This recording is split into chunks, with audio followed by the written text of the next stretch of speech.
wait for a little bit. You're excused. You're free to leave. Okay. Please raise your right hand. Do you swear or affirm the testimony you're about to give will be the truth, the whole truth, and nothing but the truth, so help you God? I do. Can you please state your name? Corinne Michelle Erickson. Ms. Erickson, you're here on 2025 MM 39238. We're here for your hearing for a motion to dismiss that you have filed in this case. I'm going to ask you now, before we get started, are you sure you don't want me to appoint the public defender to help represent you? I have two fantastic attorneys. Ms. Boyles, how many years of experience do you have in criminal law? 20 years, Your Honor. 20 years of legal experience. That's more than most attorneys that you'll have here. Do you understand that? Yes, I do. And you sure you don't want to have Ms. Boyles and Mr. Ferrer help represent you in your case? No, I do not. Go over the strengths of your case.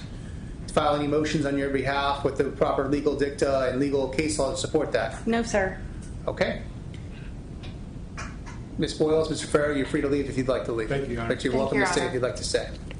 So what we're going to do in here in about 2 minutes, they're going to clear out. I'm going to let you sit down at the podium or at the table, and we're going to go through your motions and we'll make argument, okay? Okay. So give it a few minutes, let them clear out, and we'll have you sit there. Your Honor, it's just the motion to dismiss, right? That is correct. That's what I'm showing. Okay. May I just have 1 minute with her, Your Honor? Do you want to have a minute to talk with Ms. 1 Boyles? minute. Just 1 minute. Sure. I'll give you 2 minutes or as long as you need to talk with Ms. Okay. Boyles. But she is a fantastic legal resource. Okay? Yes, sir.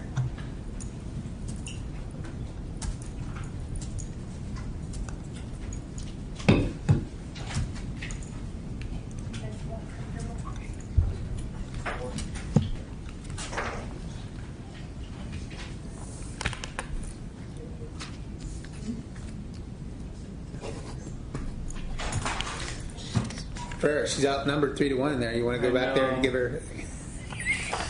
I'm not making you go back there. I think she could handle it.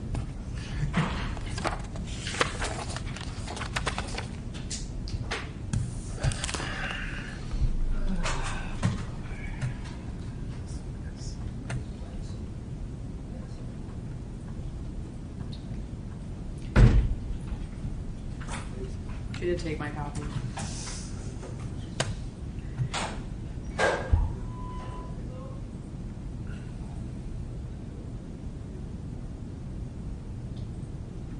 Doesn't you're attacking the information? Don't you have to have a timeline? Is there like a 30 days or 60 days to attack an information? No, you know, you want to walk up. Yeah, you go. Morales.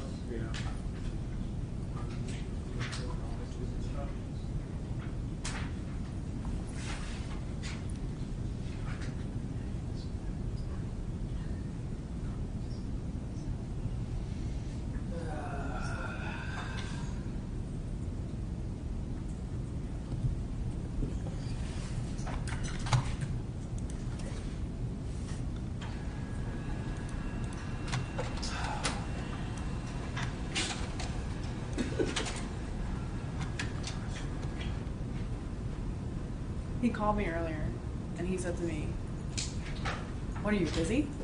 Not you.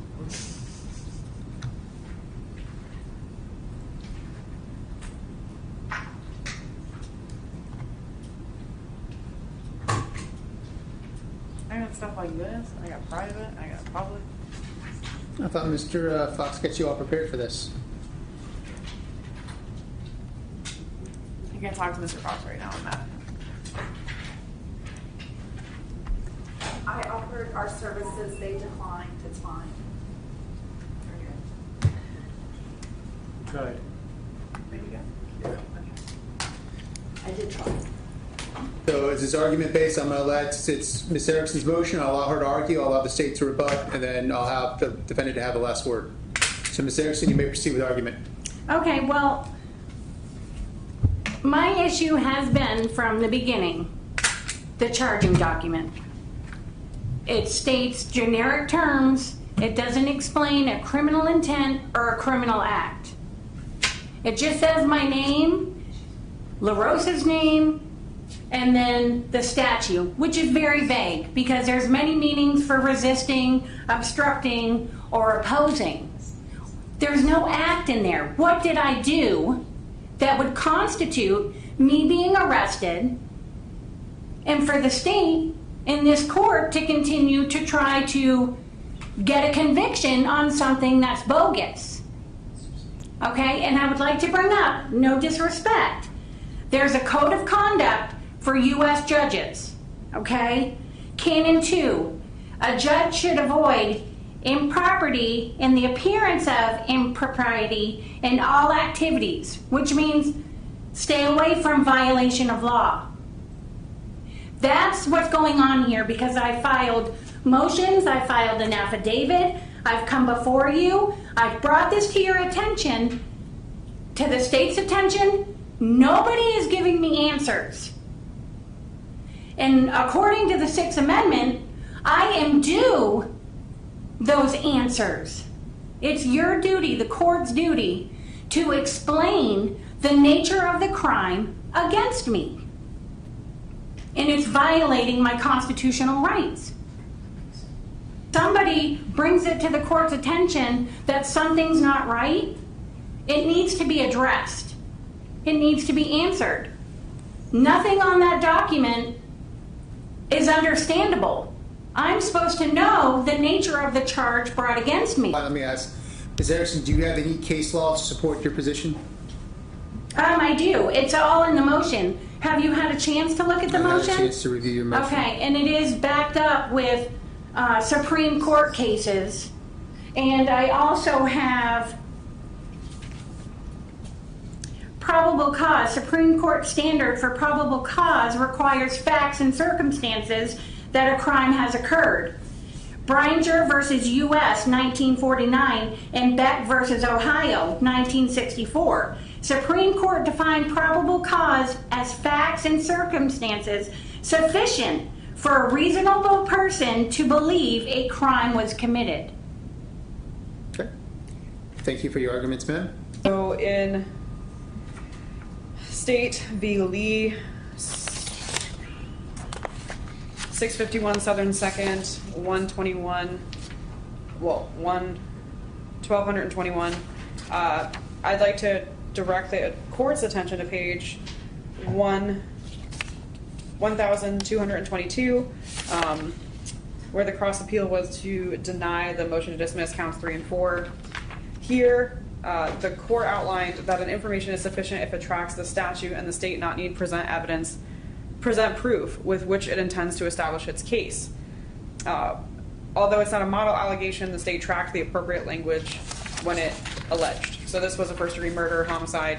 However, here we have an information that does track 843.02, which is cited in the information. The language in 843.02, resisting an officer without violence to his or her person, whoever shall resist, obstruct, or oppose any officer, defined, and then skip ahead to the relevant section, is